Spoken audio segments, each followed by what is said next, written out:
Voilà, assalamu alaikum on de Jama TV, assalamu alaikum téléspectateurs on de Jama TV, andube tout le temps, ande ndawada émission daruida. Donc ande émission daruida on ko fimon onon Jama on de télévision Jama TV.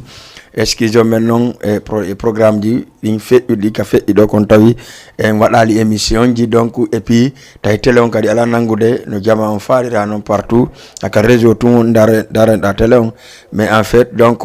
yeehi ha programme ji ɗin fuɗɗike régilde gasali kono meɗen e mum donc aɗa en salmina Jama on fof salmina kay nodda e no belan wiya en tout cas télé on huɓɓa donc télé on huɓɓi donc kala ka télé on wonno huɓɓude law télé on no huɓɓude haray nangue télé on ka wonɗon nangudemo ɗon canal ɗon sansali nangon ɗon télé on ka Jama TV joɗɗon ka salon ji mon daron émission daroyiɗa ɗon andi haray présenté DJ Bella Joli mo anɗon on haray ko ɗo salminde neniraɓe men ɓen e babiraɓe ɓen e bappiraɓe men ɓen e kala mo wandanɗa hoore ma hino nawni waali yo Allah dikkimo hoore jam moƴƴere nangaɓe sokaɓe yo Allah yaltimɓe hoore jam moƴƴere ɓe continue activité ji maɓɓe ɗin e kala mo Allah tegi dal ko satti mum yo Allah lan ɗon sellimu Allah lan ɗon sellima hoto jam moƴƴere donc hara en artay ka émission men daroyiɗa hande noon hiɗon andi ko le 24 novembre 2022 wonɗen émission mo wonɗa hoore ma foppu no habbinomo e fof no falanomo min e hoore Allah habbinomo la mari invité jo jano mo wonɗa hoore ma Dakar Sénégal partout nalla on no andi fi makko kono noon hari neɓatama yeggida fi makko mais o arti ka temps o arti ka top no enne Tisbi Flow après mi wowlay ko honto Tisbi Flow wonno walla Tisbi Flow wowlay ko honto wonno est-ce que mo ton walla o ala ton ha joni salminen kadi noon staff makko fof ɓe waddiɓe ɓe ardiɓen kadi studio ɗo e salminen kono no mi wiri noon fof caman fof en accala e goto weltan kadi Yalla ko tawnen émission hande le 24 novembre 2022 hara minna Tisbi Flow assalamu aleykum avant tout d'abord. Yeah, alaikum salam wa rahmatullah ta'ala wa barakatuh. Kono wayɗa jang Wa yettude Allah boymiɗo e jam. Tisbi Flow ka Jama TV. Yeah, aray avant tout d'abord men hiwrike fo men acca e goto kala ka guine en jo wontiri aduna on aray men hiwrike ma fota wona seeda yeah ko innugol on tun hande meɗen ka Jama TV ɗo an kadi DJ Bella mi hiwrotoma moƴƴa wona seeda quoi. D'accord. Invitation me weltori moƴƴa. Merci beaucoup. Invitation en weltori moƴƴa avant tawen yewtu e régulay voilà micro on seeɗa hara Tisbi Flow yang voilà donc haray ɗon andi Jama kono mi wiri on noon hande ko spécial mi fewndo ɗo miɗo fewndini Mouradou janɗo ndu mi duwanno ka wadde fus invité ji ɗin kono noon si prince sellu noddilan pour Tisbi Flow miɗo andi ko mi anno dès au début donc neɗɗo mo ala probléme yaajuɗo kadi laaɓuɗo ɓernde côté musique guinéen on mais mami absetta invitation on parce que c'est la culture en général donc wara en salmini Jama fof avant tout Tisbi Flow Tisbi Flow pourquoi joni Tisbi Flow simple wa DJ Bella c'est que ko non duira quoi yeah ko non duira d'accord yeah donc Tisbi Flow mi sikki tun ko Black Family mi anduno Tisbi Flow mais Black Family adita joni ka joni Tisbi Flow iwi Black Family créani hoore mum groupe hoore mum ka woni en solo kanko tun. Yeah, just avant tout d'abord what I shout out élément bébé wa élément be Black Family ben MG Australie la demo big up magado aussi fendo mo Guinée la demo big up quoi. Yeah, no Black Family andi tout c'est la famille ko école quoi famille ka hande ko be do aru wow jango be dara parce que ça ndari ko non groupe on formirano gila law quoi yeah andi tung wa MG kanko voyage moye Australie yeah magado aussi fami waciti joni musique on hino moye cadre management quoi la famille mais toujours min Tisbi Flow wow lang existe quoi parce que wow comme woni wadde musique on fewndo yeah d'accord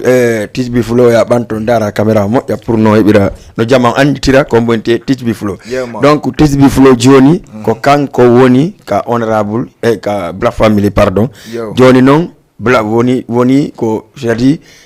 no wodi groupe surnomo créé darna Black Family ka ha joni ko Black Family woni existe e côté ma parce que kanko to wonɗa gila law yeah no Tisbi andi tout min avant tout d'abord a fami andi min d'abord la mariste groupe en à part a fami parce que millan formi structure man daga ko jamu here quoi you know jamu jamu here très bien jamu here ko ndo ni structure TSB Flow quoi mais Black Family wa fendo ni onti wa c'est la famille quoi famille mais la yahande hore d'accord fendo TSB Flow no woni en solo fendo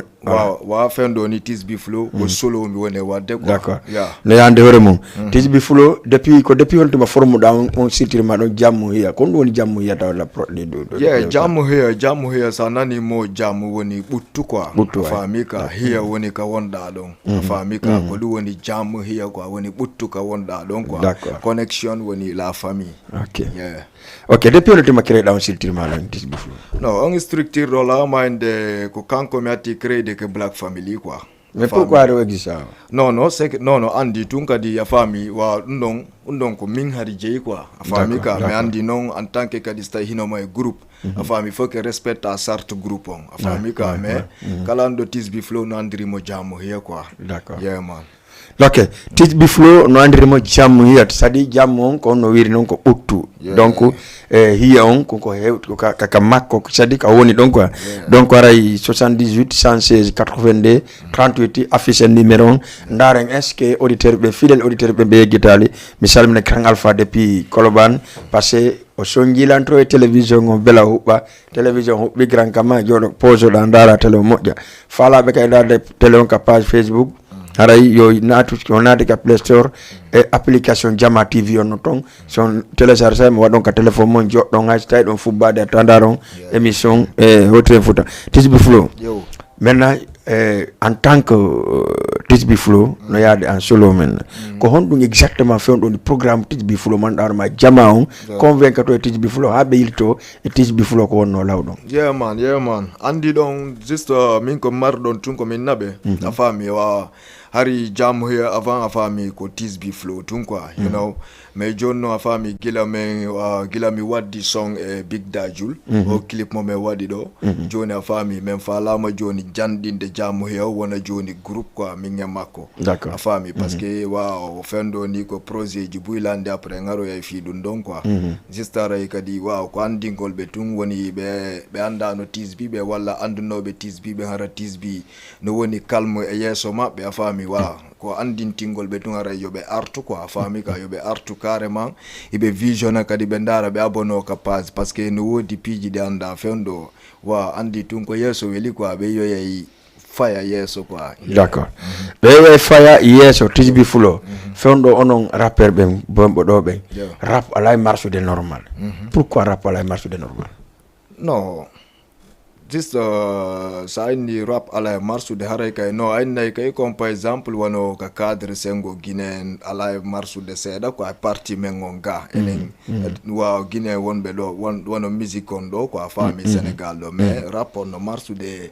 parti jigoto ko wano Guinée tu vois famille wano lié jigo parti jigo ndare carrément tawa tongo hino marsu de say kadi ala marsu de do kadi ko parce que ko union on a famille ko wonbe wadde rap be woni ala kay wallite de 100% quoi parce que andi rap ko conscient a famille ka ko conseil ja famille rapper jokadi waaw halante quoi kwanda antikita hore ma famille si wono yeso ayo ya dim piji fo na wa me odo hana ko wali jo walla duma quoi parce que wa andi tun quoi menen ko din don piji juste a famille menen men jokki quoi mais juste kadi ko andi ngolbe aussi rap on hino marsude quoi mais rap kadi no wodi pilier quoi ka wata yarde antikisa anday carrément do waaway marsude quoi famille d'accord TSB Flow rap on hino marsude mais comme no wida côté Sénégal on no wadi un peu gauche donc ala wo yawde kon 100% kon wona wonbe lagine ben parce que hande aye do rapper jo tawta vraiment maritala mo wayi mu de moƴƴa mais taw ala soutenance mais anda c'est ko yimo ton ko woni jama on welata dum et c'est ko encadrement moƴƴu do woni on ala et c'est ko no wonri est ce que dawala expliquer dum no programme ji mun wa andi don DJ a famille wa musique on min sengo a famille min nay tun ko ballangal manki quoi a famille parce que hande anda ya artiste yo a famille d'abord menen ko dabbere men ngari do afami ka andi handanda yey do carrément parce que min ko mburta inde sa afami artiste jo wondo e leydi jananira fami no golla no ara kadi no jokki music min ko non sa mburta inde sa ko non buri yidde ko hunde nde woni wadde den est ce que fami parce que andi do handande afami ko dabbere arden afami ka yey do artiste jo carrément afami hara ko yaw hoccito jetta moyo ngum makko ko ngonade kadi ka music da fi yo yiye afami ka mestay non ballangal duhanobe pusude be afami hibe pusal tu ata yawte quoi est ce que afami wono menen hande afami ka ko non buri men perturbe de seda quoi li afami ka parce que sandari au fond ko ngal dom ballal manki mais musique no fonctionne de quoi allez 78 116 82 38 premier auditeur jong o yehi wala auditrice sande pange ma donc tij bi flow woni ka plateau men Jama TV ka émission men daroida acha e mi seki régime adna la clip tij bi flow mi anda ko ndunge clip tij bi flow wadani en e neldi en kan gadi passé partout clip on no tegede partout adna law clip on tege ko no mi wiron non ko pay ko wakkili we ko to musique on kono baydande men rap on joni poda on dobini men c'est ça woni action gidin quoi mais adda men clip on taw men dara ko hondum tisbi fulo yimi e ko hondum wadi o yimi o clip o wadi jar o clip régime sa wadi prêt may 38 salam alaikum okay allo okay allo allo allo oui allo oui allo no marsul lay jang jantum la nodda mi on to day ne honno Amadou Sall Amadou Waraya day jang jantum voilà la nodda mi on to Amadou Sall Fas ka ay mi andi tele mo ngon artika ade on wulda malam ade me wulama ka Amadou Sall ayi o artiste jome mi invité do dande o no odo mi anda mo de nana inde makko rek merci beaucoup ko dum goy son andi fo son andi fo moƴƴa o nanu inde wobbe ben acha ko wiete artiste bi fulo kon do marda ko yewtamo don en tant que artiste mélomane mi ko weltuna ko mo rek kura gam d'accord merci son goto fala yo kanwa son hombo son sai ko yimane don nene makko ka ay baydi nene ma moƴƴa go jaka merci Amadou Sall mi salmini be lemiro ware aben fo okay konto lemiro woni kamon leylenge ka waaw d'accord mi salmini be faro ben fo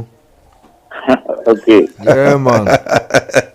merci Amadou Sall 78 116 82 38 émission daru yida on hewti o clip tijbi flow kon wadi simi haadini mo don taw parce que arta e makko mais tijbi flow mi da yimi do yimi do Babylon do yimi pour actualité kon wadi lagine kon kon dum e esprit wadu ha yimi don o clip do parce que mimi do ande dum do ko dangereux ya mimi wata wide quoi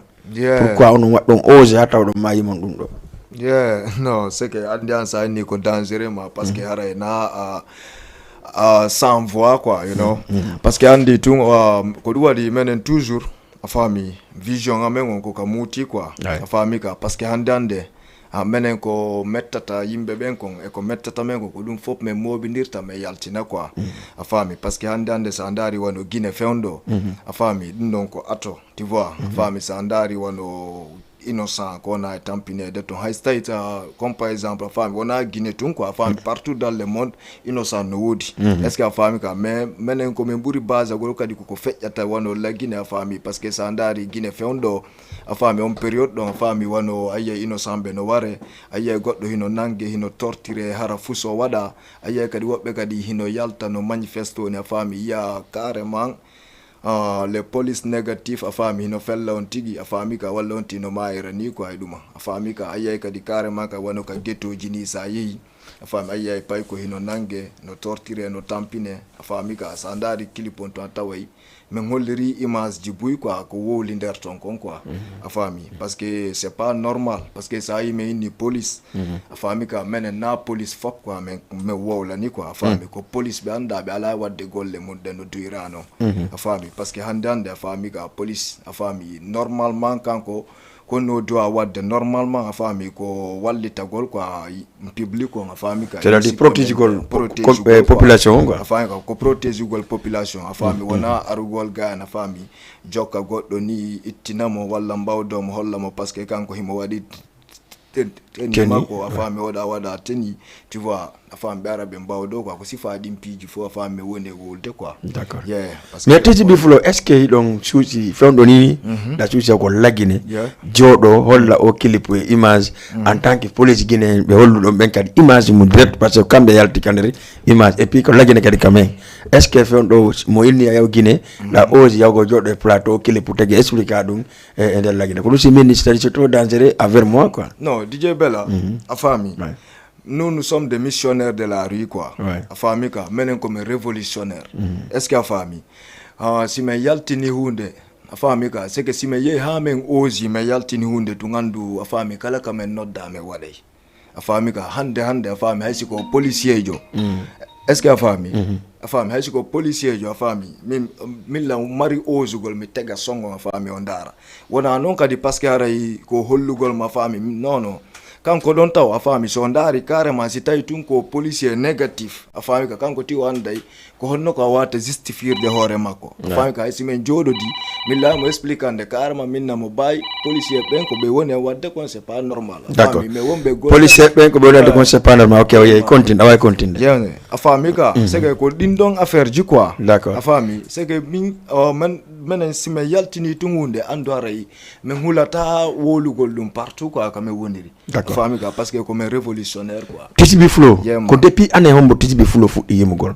TGB Flow min ko fuddi yimugol carrément parce que min do ama inde ko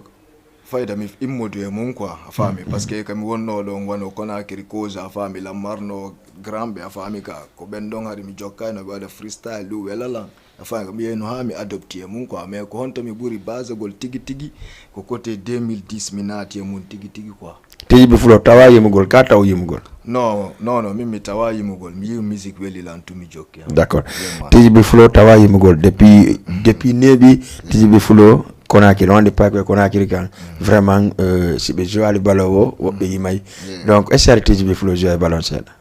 non bien sûr Joni non TGB jouer ballon waaw mi ballon no wela lan mi jouer ballon quoi kera yejitino match artiste contre DJ même pire non artiste contre DJ comme wali ko foko menen gayoto ok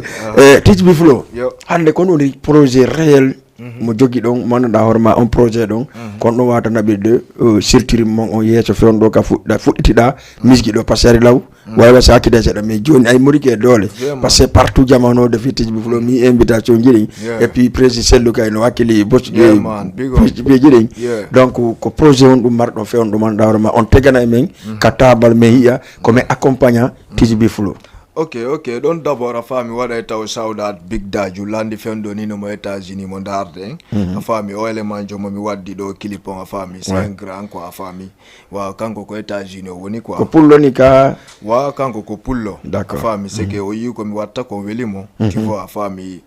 contact jamen din dogi juste wow hime wadi collaboration minge mako quoi d'accord a fami ko sa no a fami wadi o sondo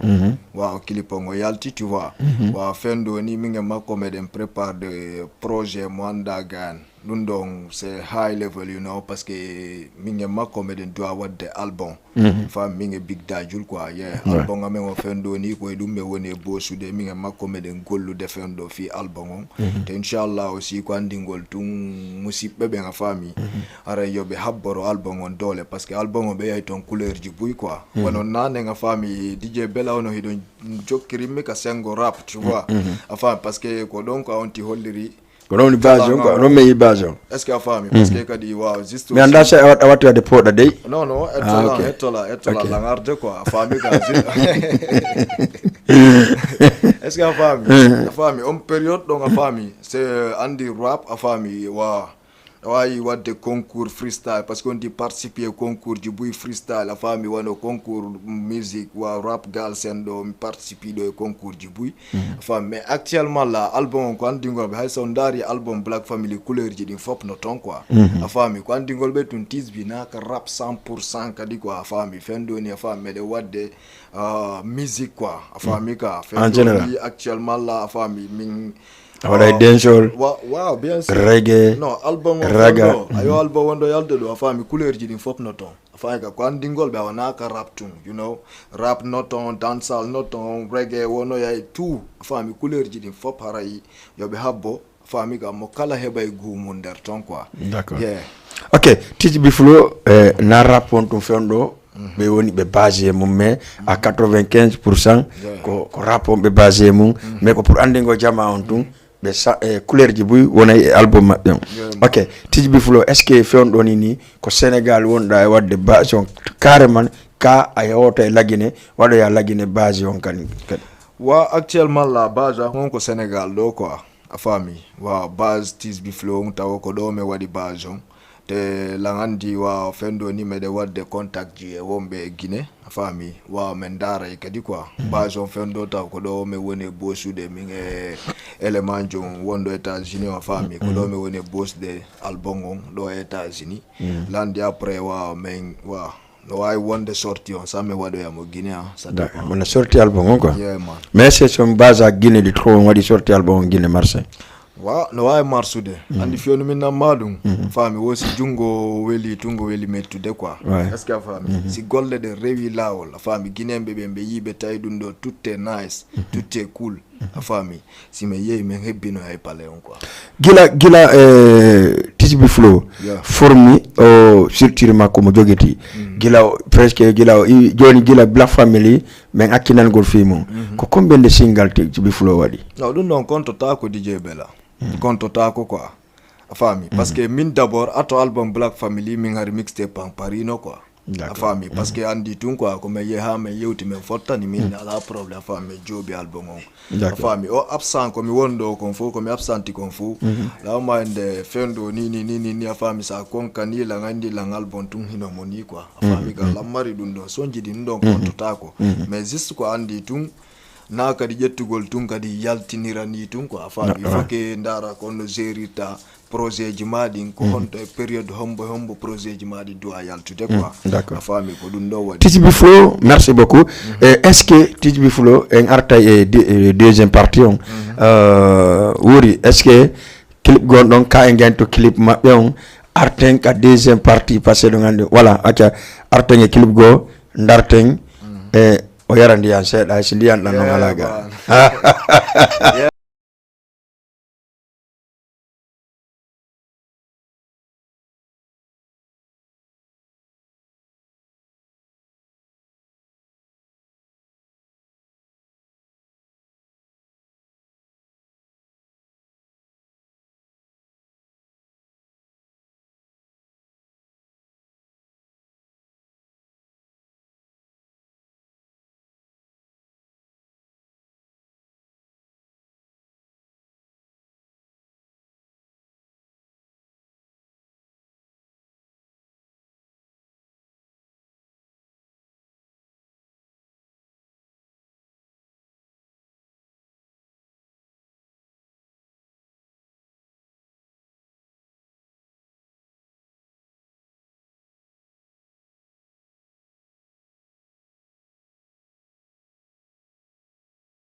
are ko Alkazayon wonno ɗon e darde min non hande ɗon andi ko sati kon no laati tisbi fulo woni hande invité men spécial non donc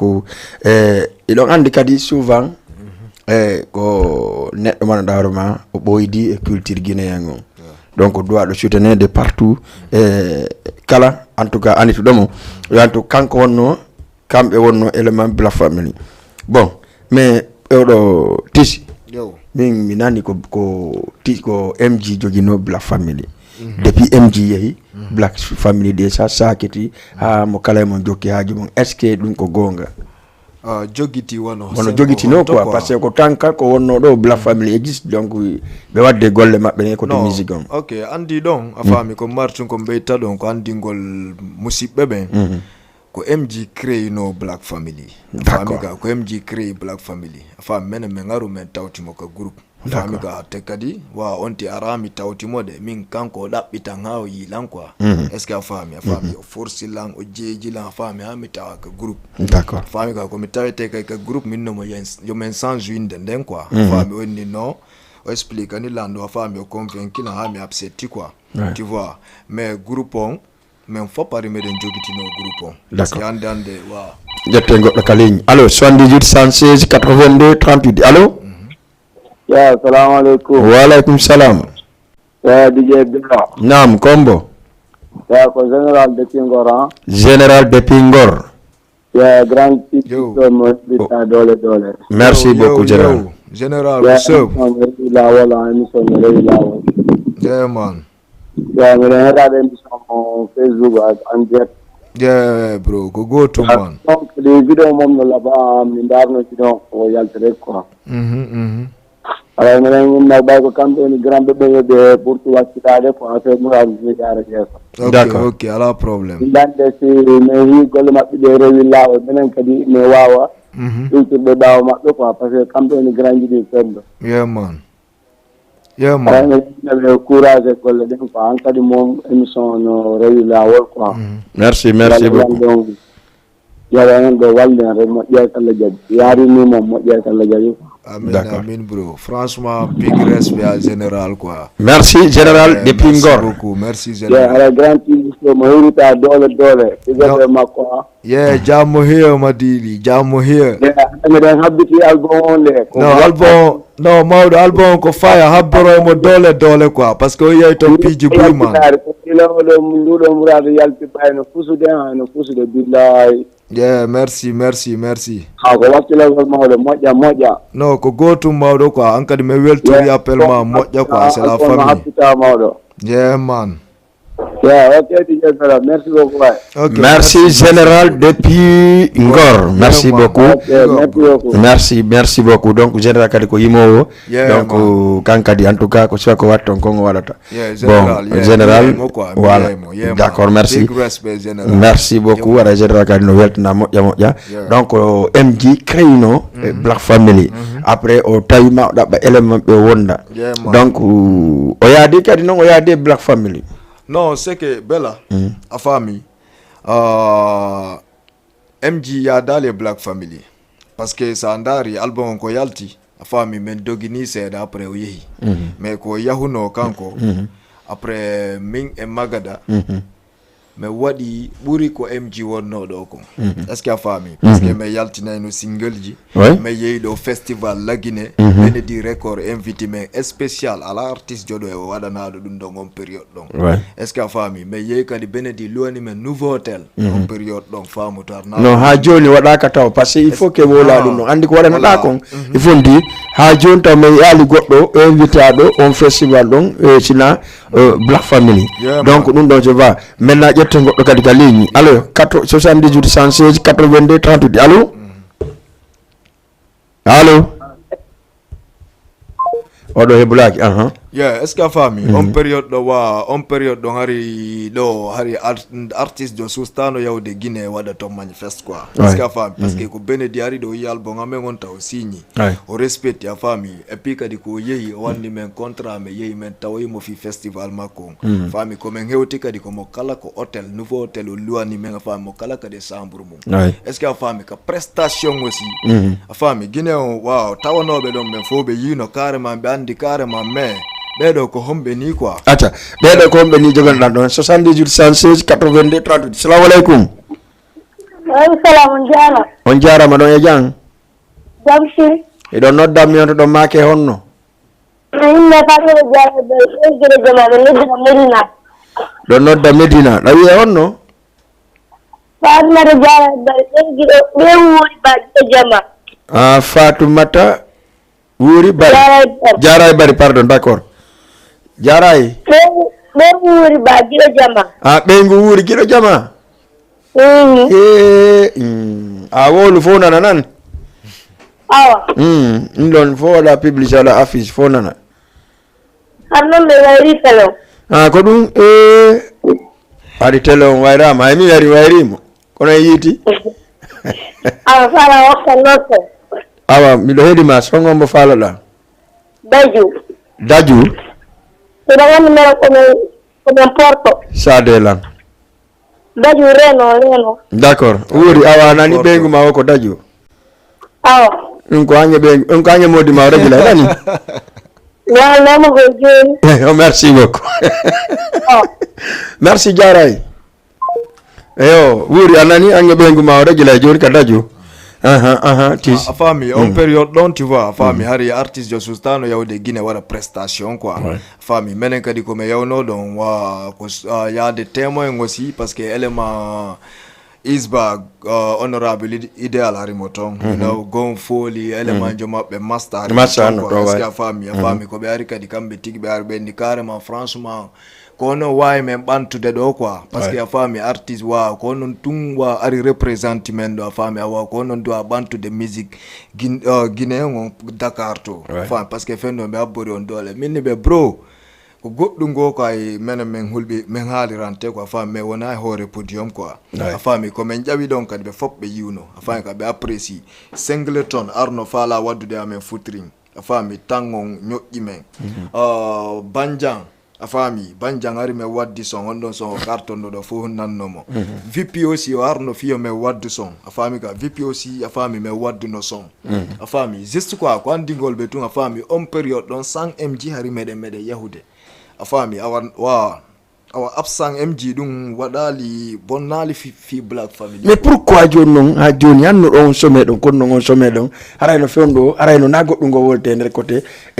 mo on fiyon dum akkido non on sommet don few jokku don goddum go mo kala mo jokki disperse do mo kala jokki goddum go non c'est que andi wo yadiga la famille wa menen wa no me wondir non c'est easy a famille ka mais on ti absent no do a famille ça fait 2 ans ari mala no do a famille alla nge business jigo a famille magada aussi a famille kankadi ari mo état de seda quoi parce que a famille yawo no à la fin tay courage ngo calme wadugol kanko tum pi hun quoi a famille o yeyno joni wa kankadi o sorti mo naate cadre management quoi a famille après non comme artiti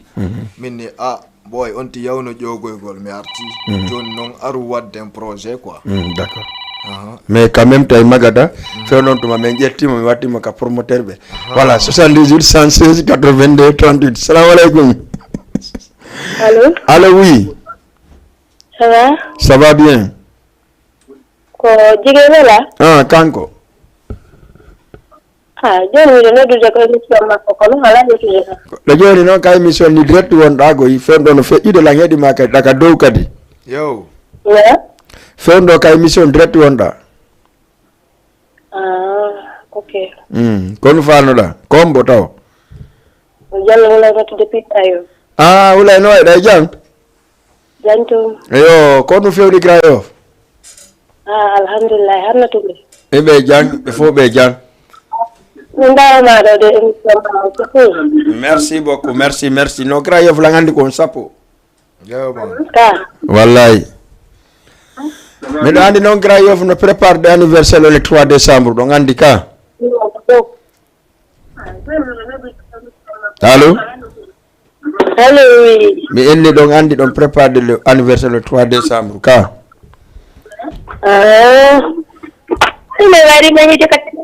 Ko ɗum mi arti ka télé la il o dawul ari yetta soɓɓe no jogui piyoy koye fiiloy koye on arti fijoɗon ɓe ɗo ari mo nande non wi mi ari yetta soɓɓe jogui fiiloy koye kono ɓe akkiti koye par ce que ma ɓe akkita koye accitoniɗo yetta soɓɓe nenen wa d' accord a yeyto yetta soɓɓe ɓe acci koɓen wadde konko ñanneɓe ɓe ñamuno men ɗo few ta faldito minen koɓen saltuɗoma awa merci mi weltike nan hay minen ɓawoma jomgo no laaɓa merci beaucoup merci mi weltanike o moƴƴa billahi merci bonne nuit merci beaucoup bonne journée kadi basi joni min layla ok 78 116 82 38 donc tisibi flo somin on ɗon taw ɗon voilà kono wonɗa répondre question on non ko noon quoi a faami on période ɗon comme no inniɗano haare o wujjino magada ley quoi a faami ko mi arti après wa mi noddunomo minimo joni wa on ti yawno ƴogoygol mi arti quoi joni aru futtoɗen a feron a faami mais no mi yirnomo noon tawi on période ɗo wonano pré juste quoi fi waɗugol hunden a faami mi insiste seeɗa mi watti pa kadi mi daari mi tawi mo branci trop quoi e cadre ménagement e cadre sifaɗi piiji ɗon quoi a faami min ala probléme après noon ko on saha wawa on tigui fuɗɗiti sonji mum ɗin a faami fuɗɗi kadi wadde wawa projet ji ɗin hande alhamdulillah hino ni quoi a faami fo yii ɗum ɗo kadi no andi kadi wawa inchallah kadi ko yesso tu yarta quoi yesso tu yarta DJ si tawi publicité concert le 24 décembre waɗi pré arteŋe ɗum ɗon e arten ka dernier partie passé ɗon andi ko sati ko laati e jetta goɗɗo ka ligne ok merci joni feƴƴen e publicité ka Jama TV arten émission men kadi daroyiɗa no andi hande ko tiji ɓe fulo waɗna hen ɗo goni goɗɗum ko safi taw hulude voilà kala ɗon fankon pour acca may daren le 24 décembre ɗe mari concert molanaɗo voilà anticrési Mohamed Junior fata ko régime si a waɗi pré génération hewti e piiji kasi musidɓe amen ko on no fewndi woko concert mo habbino ɗon concert mo falano ɗon concert laguine concert Afrique, concert du monde entier. Quand nous faisons, pour la première fois, comme Mohamed Fatako Junior, on est à deux.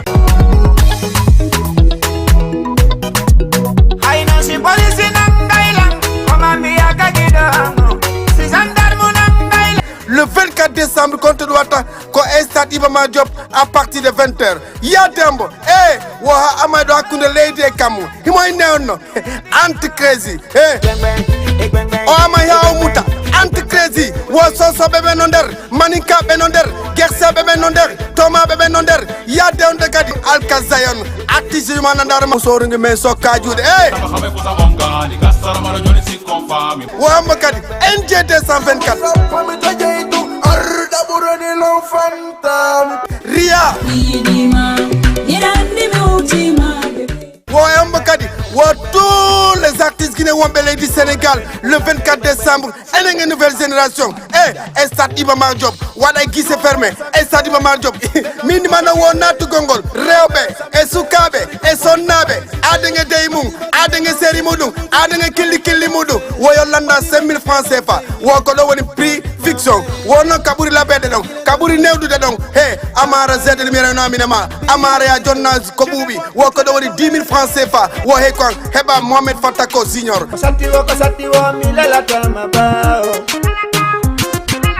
Safala Mardeka concert. Hino numéro de téléphone info live. Wadou 77 375 28 63. Walla sa nodi do ngandaki. Notu beka 77 105 93 44. Minima nouvelle génération.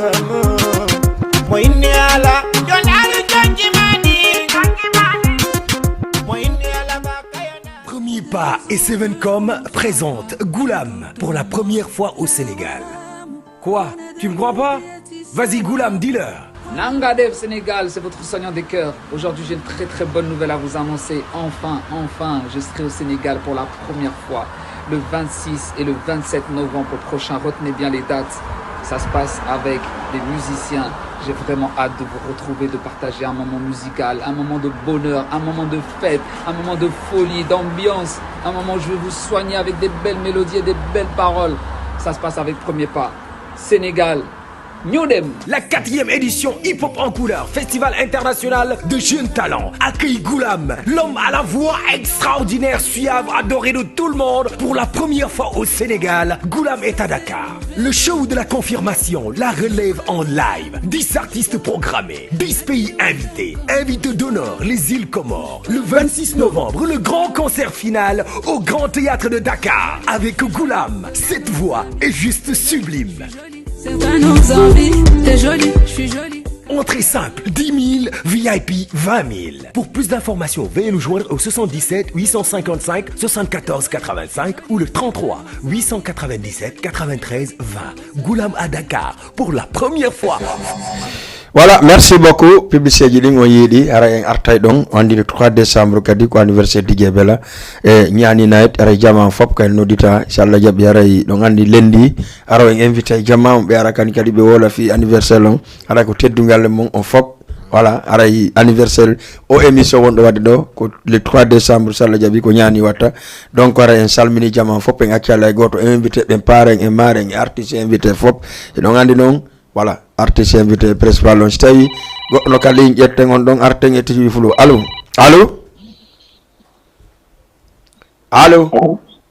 Oui. On jarama Diebela. Mr Alpha Mali Emre. goto gaynay Lolde. wallahi no munya Ko tu wala ngoni wallahi. me andi ayiti tele on kama Dan mini ko dandi wenimo enka tagini jamado ko dum min ayiti tele on kama jama TV na me ari anodde aronki Allah ngodi yamiro dan mini ko mari gidan andi yedde sobbe farnabde dum do machine way koy kono be tayno be wata wadde no ala jabata dum no and faamu do yette bari be jawali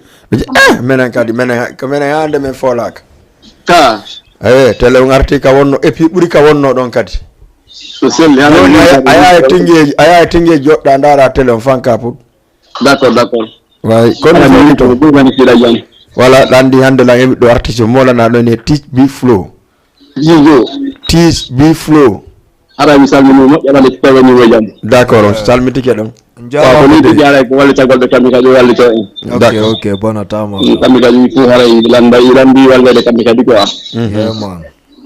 parce que est-ce que le go ara mi wuro mo la mi tawni mo jam yeah menen ka me hiwri tike me lando stay hidon e jam ton non sabat yeah merci yeah merci voilà Alpha oui lande nyando tay majjondi sina haja mo eta na lande se majjondiri haja mo eta ya ba don ya da do ala yobude téléphone ngongo taw no ala for mo ya izalla do ga problème gar Alpha yoban téléphone ngongo bare hali na gonno bonini mi wala ni mano bonino hali na madam mo jam moy jang mariam defo be jang anu kan ko mariam wala awa wi mariam 1 et 2 wala 3 4 wala wi amara didobe madame didobe awa merci beaucoup jodi jebela merci family mi salmini mo d'accord merci beaucoup yo be jatti jang honno wuri mo don ka bawa machine o tan jam d'accord ala évidemment vraiment salmini ko la do hara ko goto inshallah hara yalla mo ina il y a pas de problème mais non ginam kep makko mi yana de kep yono la bam la problème mi convaincre ni mi watta kep ko mi convaincre makko ko mais jonne non fu hara ito salmina fop mi do fu ok d'accord yalla wado hunde wotre allahumma amin hara production hara ko wade ko inshallah anniversaire ma Allah hetu do jam allahumma amin hara mi sabni don hara yo be dakon e ngam mariam bakadi dan aisha ba ko on na de émission on fa no yurano jarno d'accord emiya ama sadio e ko afa jangon hara ko bando tarifu d'accord haray Alpha Dara ko d'habitude Alpha Dara Alpha Dara way gidoma ko honnu wadantamo ka awayi non tay non wonde wadi ko welali mako ya buyimo e jiwa tola ko Safiatou Ba d'accord merci beaucoup merci Mr Alpha Mali yemberembe wela mi passé Mali ko do voilà ko do tisbi flo konto la Guinée merci beaucoup voilà no andi gal Alpha do ker ko Mali il faut que famu ko Mali voilà mi da awayi do men Mali passion ha mi dan day di sitama ko wadi simi ko Mali ne awayi don ka ko Mali bela na min Mali men folay de no landi problème Mali kondum patale ilame no wimi Mali no mari piji di dandi mi wala ni madi be mari gandal be way jokkere en dan merci beaucoup mabbe on tu wonde kondum be wa yette sobe wa yette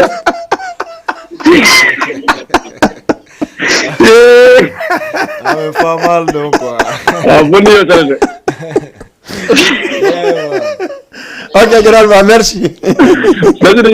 merci beaucoup voilà merci grand Alpha oɗo ko traiteur gâteau laɗi kanko moƴƴina gâteau anniversaire et puis o libéré ko traiteur jomum quoi o waɗa traité ɗum ɗon woni golle makko ɗe vraiment ko neɗɗo wanɗaroma il est très gentil première fois dangollan ɗo gâteau re taw o wi kanko ala accude ha anniversaire on hewta o addi gâteau re senda ɗo pagaya ɗo bon anniversaire le 3 décembre kadi ɓe prépare piiji buy kamɓe jeunesse Mali on surtout ma ɗe balɗe ɓe diggun tunni wano grand juin foppo arno hiwragol on tigi ka galle vraiment piiji ɗi anda ko sadi kam sikkata quoi vraiment be Mali be sincèrement parler ibe moƴƴi ɓe jokken ɗan on se dit la vérité hein parce que Guinée fo sonoɗo ɓe Mali ɓen association ji ɗi fo waɗi noon haɗa no lammini nation Mali à moins parce que min ɗum voilà joni ko ɗon woni cutiɗen merci beaucoup Tis en hewti ka émission kan watta fen ɗon Tis ko ɗum marɗa ko accana Jama TV ka plateau maɓɓe ɗo parce que woni 22h58 minutes ko ɗum marɗa ko Jama on anta ko Tisbi Fuloni fala waɗen goɗɗum mi fala de Jama on andu ko wonete Tisbi Fulo yeah man voilà okay yo hetto komi wolan tama ayo nigga music commission ala accu koya mijo immo piranaɓe fayɓe men ko hoore fello wimi wowlanɓe gonga teddinaɓe wota hello satti wodo wota hulu koya hewtu musi wo ko lawol maɗo koya rewtu ndaru hande ka sare mo kala no wadde faale muɗum mi meeɗa yide président jo sokki ɓiɗɗo muɗum ko ɗo andatangal wondi gal men ala teddungal ko ɗum waɗi mo yiwda wono rondi dongal teddungal ɓay police mbuɗi suti waɗata enquête ko ɗum waɗi miskino hino soka perpet feññini fenande ƴetti gonga kan suuɗi kala ka laƴƴirɗa guita tawa e sifa ɓen no ɗuuɗi si talibajo teddini kara makko mum o dartay si nenirawo huuɗi ɓiɗɗo mum est ce que o barkay teysa voilà si nenirawo oɗi ɓiɗɗo mum est ce que o barkay ɗum ko ɓe ligata barkata kara si tawi noon nanene kay ɗaɓɓiti andi woɓɓe kadi huuɗay tun o huuɗo sama kala donc Tisbi Fulo artiste wonɓe Sénégal ɗo ɓe woni pullo woni olofujo ko ɓe ɓurɗa madde réaction ni mum wa mais hari avant hari ko Sénégal ɓe mais joni ko fulɓe ɓen ɓuri marde fulɓe wona homɓe par ce que ya Hezbo Rap ya bon honorable idéal déjà ɓen ɗon kadi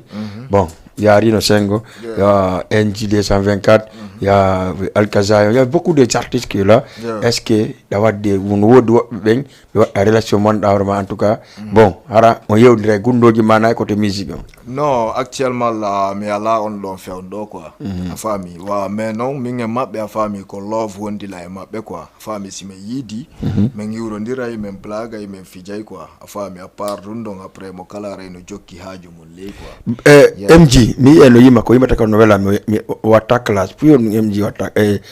Tisbi Fulo watta class no Tisbi no da class de Tisbi no même tiende quoi mais c'est que class Tisbi Fulo no metti yude quoi d'accord est-ce que famille parce que min wa mene wow il faut que joja hore quoi si anda ko men haalde quoi c'est très important famille men woltani tun direct pang famille mais no tompi wego yes a hettiga anda no parce que mi hedi kedo songi di song mon dawrama Jerry Fulo commandres Hezbo Rap be wadi fitrim ha Paris mais muslim mais songo fu à 95% ko classe nanɗo songo woy nano mais pour est ce que ɓe ko yimɓe go woni ka ko ɓarindagol yimɓe ɓe woni est ce que sifa ɗin soñji ɗa waɗa sifa ɗin soñji non min noon c'est que andi comme par exemple a faami min classe tis bi flow c'est que hande a faami ka lawa yiwde erreur ma artiste jo a faami mi classirema on ɗon erreur quoi a faami ka mi haray na classugol ma fi tun hara hiɗa mari buse walla classugol ma tun quoi parce que haray la jooɗi monema walla haray la wadde ɗum ɗo non min simi classima comme par exemple wono an DJ be la faami sari ka émission tawi no wonɗa émission ma on ala style ala a faami haraɗa wadde piiji goyno to a faami ɗawama hende DJ Bella noon da warrude ni c'est pas normal sa warri ni wawa woni quoi est ce que a faami min ko ɗon déjà na classe ko waaju par ce que ko conseil juste quoi voilà est ce que a faami mais wono classe vumde wotere ni ɗum ɗon c'est que hino tawa e rap quoi a faami mais min classe jandin il faut que joƴa hoore quoi joƴa hoore anda ko on ɗoni musique réellement parce que c'est ça parce que min boy noddelan ɗo ɓenna Bella pourquoi on noddata hesbo rap ɓe classe ude on ɓe classe ay mamaya ɓe classe ay ɗuma est ce que anda waɗi pré waɗugo fitri e jo e yimowo mamaya min bien sûr d'accord c'est que ande min a faami c'est que milla woni contre quoi e sengo goto ka e artiste a faami parce que artiste jo hande sa yehi ha winditike artiste tun hara woni artiste quoi artiste woni art a faami ka wano hande a faami sa hiɗa wadde rap a faami mais bien sûr ok encadrement ko rap tun watta a faami je suis d'accord avec toi a faami mais mo addanima bitu reggae rap e hewre bitu reggae a faami mo addanima bitu mamaya rap e hewre bitu mamaya a faami ka c'est que ɗon haray souvent haray toujours a faami a yaltali quoi en couleur ma musique ma na continue way parce que a faami parce que hande a faami sa ndaari wano Jay-Z a faami wano artiste ɓe Europe wano Snoop Dogg a faami ala ɓurɗo ɓe wawde rap a faami mais adday bitu dancehall a faami ɓe rappa e hoore makko adda bitu reggae a faami ɓe rappa e hoore makko min hande a faami sa addanilam mamaya bitu mamaya walla addi artiste jo mamaya en yomi waddu e makko son a faami kanko mo wawi yimude style makko mamaya par ce que kanko ko ɗon ko a ɓuuri wawirde a faami mais min on no a faami ka nder bitu mamaya a faami je fais kini a faami mi waɗay toon gros caisse hip hop nder toon mélange e mamaya a faami mi rappa mo walla sina ɗum mi adda vibes go a faami hara na vibes mo oɗa waɗi on quoi est ce que a faami min juste min komi polyvalent quoi d'accord min ko mi ƴawa e mi arta e mum encore par ce que ko artiste wiya neeɓi mi yi hesbo rap hiɓe classe oya honno ɓeya comment dirais balléjar ɗum ɗo feƴƴi sayfon ari donc an doole donc kay ɓe dari ɓe classe mo mais nde ko ɓe classe kon fay hay goto fayda jabaki ɓe par ce que est ce que ɗum kadi bonnata kali artiste jo woɓɓe go harata vraiment ɓe nano ɓeɗo ko sifaɗengol to woni kono ko maɗɗa conseil kadi artiste ɓe ɗimo e maɓɓe non côté ɗo non c'est que andi a faami artiste jo mo kala e objectif mum quoi est ce que a faami kamɓe hara a faami ɓe sentiro classugol ɗum ɗon ko hara no woodi ko ɓe yiye mum quoi est ce que a faami mais min hande a faami min comme no mi haaliranma no re quoi hande a faami ka c'est que ɗa wawi classude goɗɗo mais anduno classiramo quoi a faami ka anduno classe arana classe sabotage manam quoi classugol fi sabotugo walla fi sina ɗum comme par exemple yelam non c'est que min mi wona on ɗon base quoi a faami walla classe jalousie non min mi ala on ɗon temps a faami sa classe ay neɗɗo anduno classiramo quoi d'accord a faami hara a créal tum piyo e nder toon tum fino yimɓe ɓe gagnira o to a faami hiɓe yiɗama non classe wata wonirde noon a faami classe ko positif woni classe quoi d'accord Tijbi Flow est ce que ɗa waɗi pré e waɗugol fewno ɗo fitrime artiste ɓe Sénégal wonɓe ɗo ɓe mari tawi ɓinni yo waddu fitrime la woni pré et puis ça a faami kamɓe tigi sa no woodi faalaɓe sa waddude am piiji quoi a faami parce que comme no mi haaliranma non rek min ko côté rap galsen a faami on ti ɓuranno andede ke musique guinéen quoi est ce que a faami mais ɗon taw ko cadre rap galsen a faami min mi perso a faami ka comme no Sénégal ɓe innirta noon man dama mbappat quoi a faami ka min mi rew e underground ala komi yahali a faami e cadre musique hande a faami mais mi yaw ha nder min ni non pourquoi pas fami mi watta musique guinéen fami ka parce que andi tum parce que min ka fami d'origine ko guinéen je suis guinéen fami minni maintenant fami dum ko mi woni wadande sénégalais be la way dum rectifier da fami ka mi wadana dum guinéen be ben quoi parce que min ko to woni kan fami je suis fier aussi d'être guinéen parce que hay ka groupe en momi wadde wano esprit ghetto donc mi groupe sénégalais hawtuno fami mi rappa olo fa nder men wattora no plar nder to fami kambe tigi sa ben non mais yow ni ngay rap peuple dafa graw comme kana mané ko waaw man style bobu la am quoi xam nga quoi parce que man damay sigil sama wa dëkk fami ka ko dun do mbur lan wa mais mi nga mabbe a fami mais de mari collaboration jano parce que Edmo Flow fami Edmo Flow fami mi nga mako ko men waddi son hari Edmo haya wa andaka Edmo Flow o mo yoton ni fami mais yidio mi mako ko respect ya des autres artistes aussi afin que be mi waddi son ko dum minuma bela fami ko dongale wakande mi marika sudu afami ka juste quoi ken hari ko dido piji mi wonno habbagol quoi fami goddo yalan hunde wela ma fami o ara o en jona fami lam fala e waddu dun do ndara afami ka parce que koko mi jogi ha pare mi jodi afami ka waaw c'est ça ni artiste bébé on va faire quelque chose inchallah est-ce que tiji bi fulon mari promoteur fe ondo promoteur comme producteur pardon producteur non wa la wa indefendo oui la mari quoi la famille producteur wa mais comme par exemple wano producteur njano me ala quoi la famille mais la mari quoi home producteur quoi la famille wano menen on entre men la famille de wallindir de mo kala no adde c'est la famille participe la famille fino hunde amen de yarde yeso quoi la famille mais actuellement là que la famille si me yi kadi producteur wondo prêt fi gollu dugol amen kadi hara il est le bienvenu quoi ray muhabba a famille mais en tout cas menen fendo waaw me de yarde c'est mananje tiji bi fulo kombo la mari ménagère c'est cellu waaw on tika der siramo quoi parce que a famille ka c'est mon ménagère a famille parce que fionu me yangodi famille ka kanko hande a famille mo andi quoi comme par exemple la famille so yila mo andi ko mustala mo andi ko comme yidi quoi parce que la famille actuellement là c'est lui d'accord on ménagère d'accord kanko manager kanko manager non fendo ni ko kanko manager mais kadi si me yi kadi a famille hara kadi c'est un manager international aussi a famille mo ay arde ka famille même bossi ensemble parce que c'est la famille ko kander famille otawa ouais c'est le vraiment wakili groupe quoi mais yango di quoi d'accord man voilà tiji bi fulo comment fait on dum Guinée burda wel yidude non mi on no ma fe Guinée ko num buri yidde ko ha ko bantara quoi ha ko bantara ndo wa c'est mon plat préféré dernier auditeur assalamu alaikum Waalaikum salam njaramati elo e jang jam don tanara to alhamdulillah do nodda mi hoto do make honno yetana Mamadou Lamarana Diallo Mamadou Lamarana hon ton da me noddude no jeedo bentali voilà ono be bentali be fomi do weltanno hido gandi so yal tele ngaro yetala awayina ratini yalla me wata wonde jon ko ta ngi voilà tiji bi fulono do artiste jo molana do wonno do ka groupe Black Family dandi ko kambe wonno les artistes plus populaires do e Dakar Sénégal bon hande mo do arti feñu golle mom ok mam mara yo tan mara yo tan mo wal pura jama ko tay d'accord merci beaucoup merci asana yo tan golon hetti no men menen buru ma weltade bro acha Mamadou Lamaran depuis Bental merci beaucoup kon dum marda ko wayntora émission men o lanni bon ha prochaine kadi émission artengi ok juste aray d'abord weltantement DJ Bella merci franchement émission ma ko sapo quoi you know merci beaucoup afam et puis aussi ko nugol kadi kala fans jotis bi kala yiddo lagine afam kala yiddo aduna you know afam yobe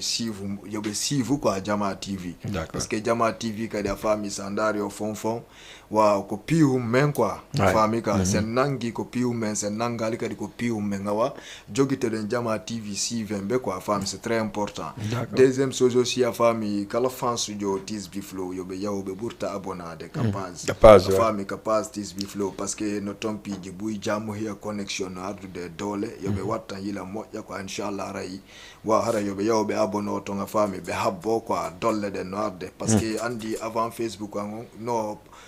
YouTube ango andi o pirata no quoi tu vois fendo ne famille me de relouvi YouTube question do famille ka wa yobe yawdon be abono piji buy noarde kesi quoi you know en fait aussi wa la wade saudat aussi groupe ango staff ango wa fans club TSB Flow la wade be big up njano wa la wade big up Sellu big manager you know la de modon big up la wade big up aussi be nguma ko kadi quoi you know et dura aussi la wade mo saudat la wade kadi saudat mobile TV fo me ajabe you know la wade aussi saudat tous les blogueurs aussi quoi harako pira no be gonga be you know a famille comme les Billo Fello les Bagada aussi minga mako me de mardi son d'accord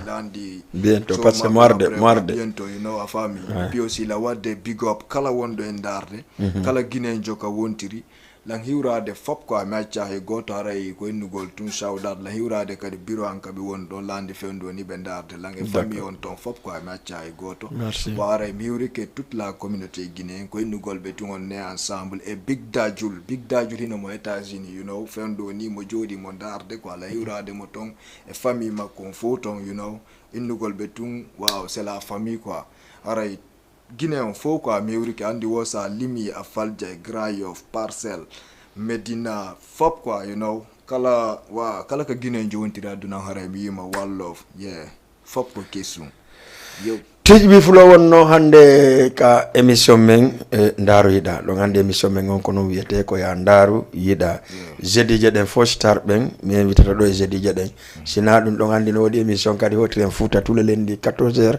et 15h on donc ko émission bon mais stay voilà andi no koyde no burdi donc aray ko jama on aray ko teddugal mabbe émission ko inete ko Ndaru Yida aray mi salmini jama mi samne do karamo ko Mamadou kambe kadi be darde émission on aray kambe kadi be yahuno lagine be arti be hewti fewndo ni be ka be wonno lawdon Burtaki Diallo e kala mo no fala yiwde karamo ko mad no wajedde numéro téléphone mabbe on 77 wala 828 16 86 77 828 16 86 kambe kadi sa ari donc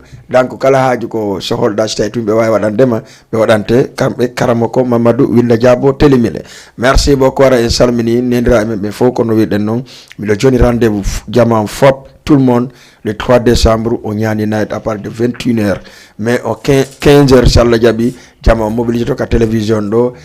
gatore nde wade do ko watte kon ko heddi kon après artenge mum merci ka Jama TV ka émission Ndaru Yida mi weltane kala no do mi faano no de kadi henda kilan welden TSB Flow encore Sellu dura tout le monde dal mi accari hay e goto en tout cas mina Sellu bon courage c'est pas facile vraiment nous saktiama yi kono ko wakilagol et merci aussi à TIS en tout cas mina ma bon courage émission on yodi la passer question ji répondre que donc way si di poser que me répondre que merci à tout le monde haray bye en lundi salla jabi 14h 15h ka émission Hotren Fouta ciao